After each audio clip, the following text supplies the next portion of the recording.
Hello everybody, welcome back for another video. Hope you're all doing well and as usual having a great day.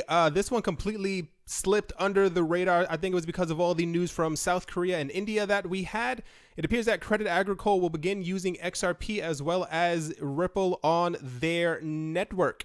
Credit Agricole put out a statement on their website which shows that the bank's interest in trying out blockchain technology by using Ripple, the company behind XRP. Credit Agricole is one of the most respectable French banks, which also serves as a group for several international banks.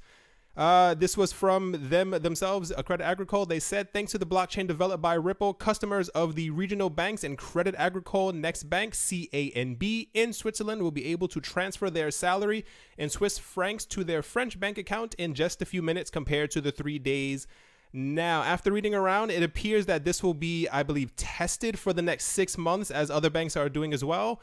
And after the 6-month period, I believe it will then branch out to other partner banks that they are also using to use the exact same thing. There was also news about I think the fourth largest bank in, I want to say, South Korea. They were also in the news about them also integrating Ripple as well, but I believe their tests will go on for another month and a half, and then they will release reports, and if things are positive, they will begin using it as well. Very good news. Next up, this was floating around, and a lot of people got really scared. So the news is that JP Chase, oh gosh, what was the other one? I think it was, JP Chase, Bank of America, and Citigroup have banned cryptocurrency purchases with credit cards. Customers of JP Chase, Bank of America, and Citigroup cannot buy cryptocurrencies with credit cards, CNBC reported today, February 3rd, which is not today. JP Chase had confirmed to CNBC on January 25th that they were allowing credit card purchases of cryptocurrencies, and Bank of America and Citigroup has said they were reviewing their policies on credit card purchases of crypto. However, JP Chase's policies have seen a quick reversal, as a spokesman from the bank told CNBC today. At this time, we are not processing cryptocurrency purchases using credit cards due to the volatility and risk involved. We will review the issue as the market evolves. So there were a lot of people throwing this around all over the internet, talking about how bad this was. This is absolutely horrible. I can't believe this is happening. So this has happened for good reason, and I agree with what they've done. First of all, banks are, as usual, always in it to make money. And there's a difference for those who do not know. I've noticed a lot of people actually did not know there was a difference between credit and debit. Credit is based on debt, and debit is money that you have directly in your bank account. So debit transfers and bank transfers and wire transfers are still perfectly fine with all of these things. They have stopped credit because it is done with debt, and there's a huge amount of default when it comes to debt and people defaulting on their debt. So after reading around, the entire thing is they said, what's stopping someone from who has a huge line of credit from buying $500,000 worth of cryptocurrencies and then simply saying that they can't pay it back and then defaulting on their cryptocurrencies? Who has to fit the bill? It is then the bank. But when you debit, which comes directly from your account, when you do a wire transfer, which also comes directly from your account showing that you have the money, there is no problem because you are directly paying for what you are purchasing as opposed to doing it through credit.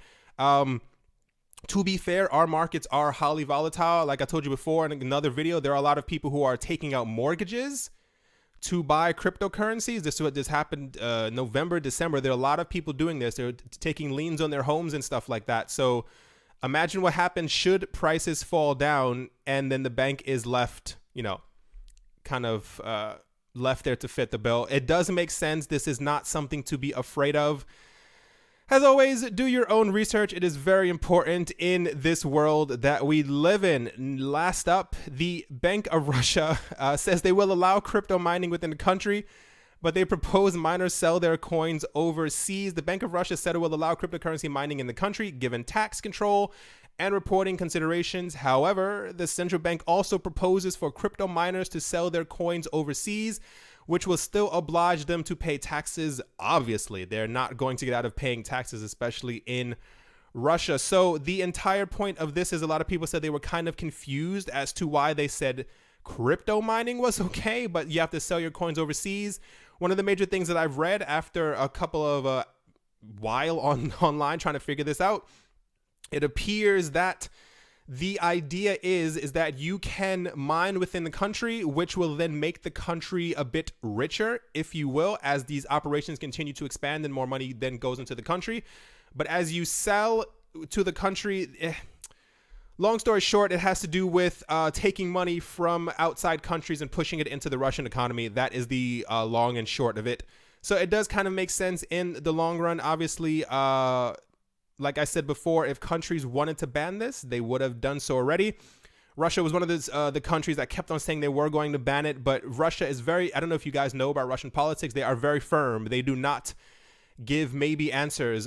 So when they said that they were not going to outright ban this, it was pretty obvious if you've paid attention to them that they were going to allow it, but they need to be in full control.